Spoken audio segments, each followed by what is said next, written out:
Round number 11 of the NASCAR Canadian Tire Series is set to roll here at Barrie Speedway. It's a chance for drivers to charge for a championship. But at this dangerous track, you'd better use controlled aggression.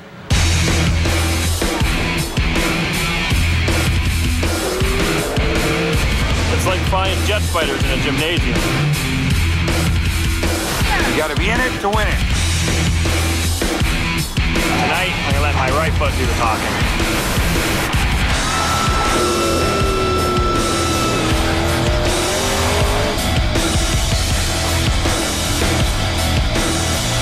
Made in Canada, baby. You're watching the NASCAR Canadian Tire Series presented by Mobil 1.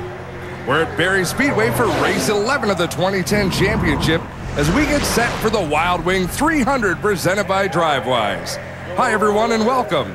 I'm Adam Ross along with Billy Roush Jr. and Todd Lewis is trackside. Billy, the tour's at Barrie Speedway for its annual stop, and when you talk about Barrie, people get excited. Well, that's for sure. The fans get real excited at this little speed plant. The drivers get a little nervous because this is an action-packed little racetrack. Two very distinct ends. The straightaway's very short. You're often on the gas many, many times every lap. It's not all about what happens lap by lap, but corner to corner. Well, Billy, there was sure some excitement at our last event in Montreal. The Canadian Tire Series saw 34 cars taking the green in front of a packed house. Check out this last lap. Jason Bowles gets into the 27 of Andrew Ranger on the last lap. Ranger wouldn't be denied, takes the 27 Dodge, returns the favor to Bowles, and he drove on to take the win. Very, very exciting down there in Montreal, that's for sure. And the local crowd ate it up like cotton candy. It was a great event, but the 2-point leaders had their troubles in Montreal as well. Fitzpatrick limped home to 18th, while DJ Kennington was way down the charts in 28th. And the Castrol points now sees JR Fitzpatrick leading Kennington by 49 points, Billy. But look at how tight that battle was for third with the veterans, Mixie, Stackley, and Don Thompson. Yeah, two guys that know how to race here at this little short track for sure. So not only the leaders in a tight battle, but the top 5 are all right there. Here's a driver looking for some good luck, and he found it tonight. 18 cars took to the track in time trials, but it was Ron Beauchamp in that Mopar Dodge setting the fast time. 14.369 seconds with an average speed of 83.430 miles per hour. And that is Ron's first pole of the year, and the boys at Mopar are excited to have the program turning around. Billy, let's go trackside for the command. Gentlemen, start your engine. Listen to all that NASCAR horsepower come to life. But that horsepower, not the most important thing tonight. The real plan here tonight is keep the cars straight and clean for 300 laps and bring home the points, baby. I love this shot, Billy, at Barrie Speedway. This might be the last time we see these cars looking as shiny and tidy as they do. Well, that's for sure. We're on board there with the number 3 of Jason Hathaway. There's a look up front. Don Thompson Jr. in the Home Hardware Chevrolet. And we're hearing word Thompson might be having some radio problems as crew chief Sandy Hamilton. NASCAR's going to allow them to fix it before the event starts. Well, the radio is a safety issue for sure. They got to have good communications. Let's have a look at the starting grid. We talked about Beauchamp. He's on the pole. Scott Steckley in the Canadian Tire 22 on the outside. Points leader Fitzpatrick starts third with Kerry Mix and the Dickies machine starting fourth. DJ Kennington rolls away fifth with Anthony Simone in the RX-100 Chevrolet sixth. Row number 4, Mark Dilley in the Part Source Dodge and Pete Shepard III in the National Exhaust Dodge. John Gaunt, local boy in the Triad Racing car. Outside of him will be Don Thompson Jr. in the Home Hardware Chevy. Row 6, Sean McLean in the B&B Decals 56 with Jeff Lapsevich in the Tim Hortons 23. Jason Hathaway in the Snap-on 3, Dexter Stacy in the Bullies Truck Stop 55. 8th row sees Joey McComb in the Addo Insurance 50 and Jason White in the A&W 21 alongside. 9th row, Kent Noon in the Fuel Genie number 81 and Kenny Forth in the DJK Racing 00, Billy. Well, Adam, we're on board with Mark Dilley. Mark used to run a school here. Kerry Mix and John Gaunt also were regulars back when it was a quarter-mile racetrack. With more on tonight's race, Billy, let's go trackside with Todd. Guys, a couple of drivers to keep an eye on tonight. The number 7 car of Pete Shepard running a limited schedule, but he has 2 top 5 finishes and runs very well here, even though his best finish is an 8th place in the NASCAR Canadian Tire Series. The other is hometown favorite John Gaunt. He's won a couple of track championships, countless invitational races and feature races. Told me the key is it's like there's 6 turns here. The kink in the backstretch, if you can get through there, that could be a key to success. Look for Johnny Gaunt to have a good run.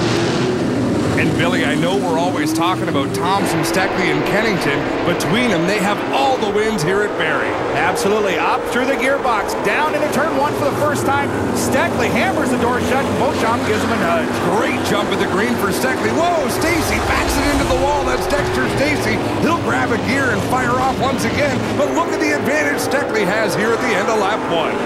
Ronnie Beauchamp finally settles into the second spot. 95 of Simone, he's caught on the outside of DJ Kennington. No surprise, Billy. Everybody wants to get single file here. This is a battle for 5th. Anthony Simone basically in no man's land up on the outside with DJ Kennington down low. Well, DJ's not going to push the issue. You got to remember, he's in a very tight points battle with that man right there, the 84, JR Fitzpatrick. So no time to muscle around right now. You got to let the race play out. Fitzpatrick settled into 3rd place right behind Ron Beauchamp Jr. in that Schick Hydro Chevrolet. Behind him, the KG veteran Kerry Mix, and then DJ Kennington, his foe in the points. Whoa, contact between Shepard and Anthony Simone as they race for 6th. Then Simone overcooks the corner going down into turn 1 and locks up the right or left front, and that allows Thompson to fill the hole as well. You know, Billy, when you make contact like that and we see close quarters racing again, how long does it take to regain control to get into the next corner? Well, it's all reactionary. First, your little tick that, you know, you got muscled around, and then you got to regain your composure like right now, especially with 15 second laps. You haven't got a lot of time to get yourself calmed down and get the spot back. And we can sit here and watch a little bit of smoke. Kennington and Mixie getting together as we have a look at Scott Steckley. Oh, there's that turn 3 entrance. Turn 3 down the backstretch into turn 3 is the most crucial place. It can suck you in. If you get into a rhythm and to think you can get in there an extra car length and a half and get the thing stopped, guess what? You're up 2 lanes or you might even be backwards. Turn 3 is the most important corner on this racetrack. We have a look out the back of DJ Kennington from the Castrol Edge onboard. Watch how long, or how not long, these cars are on the throttle on the straightaway. Well, if we get a real good onboard, which we've got lots of, you'll hear these guys, and they're not full wide open throttle until the car is straight, and then it's only like a 1 or 2 count, and they're back off the throttle once again. Listen. Down into 3, up off the 4. Listen to this. Maybe 3.5 seconds, you say, Billy? Absolutely. JR Fitzpatrick gave us a real good soundbite there. He's on the gas hard for only 3, maybe 3.5 seconds. And you can hear, even here with Kerry Mix, is the move over flag already being displayed by the NASCAR starter. And that's going to the 0-0 of Kenny Forth, who's filling in for Pierre Bourque racing in the DJK Racing 00. He's got problems and headed to pit road. Well, it's too bad Kenny's not a regular for sure, but he was looking for a better outing than this. What a great night under the lights. Look at these cars glisten. A lot of patience being shown right now, and there's Sean McLean on the inside of John Gaunt, and we got a battle for 11 side by side. Jeff Lapsevich on the outside of the snap-on machine of Jason Hathaway, 2 wide, 2x2. Oh, the triad car, John Gaunt just picking them off 1 by 1, heading for the front. Sean McLean in the 56, not racing for position. He's already lost a lap early in the going. He's just trying to keep out of the way of a tight battle. Oh, for sure.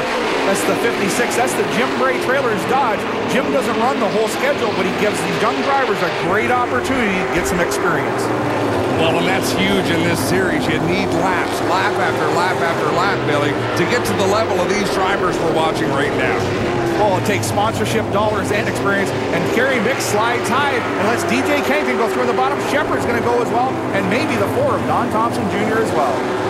Well, Kerry Mix was running 4th as we look out the back of the Home Hardware Chevy. Now he's back to 7th, Billy. Well, Kerry Mix is a veteran. He's showing a lot of patience here tonight, and he's just going to settle in and ride. Speaking of a good ride, Todd Lewis, I understand, has a birthday today. Happy birthday, Todd. Hey guys, thanks very much. I appreciate that. Barrie Speedway is just like Chuck E. Cheese to me. Actually, we've got a lot of birthdays that we're celebrating this weekend here in the NASCAR Canadian Tire Series family. Caitlin from the number 17 team, and also it's Rick Koch's wife's birthday, and he's even got a birthday message on the hood of Kenny Forth's double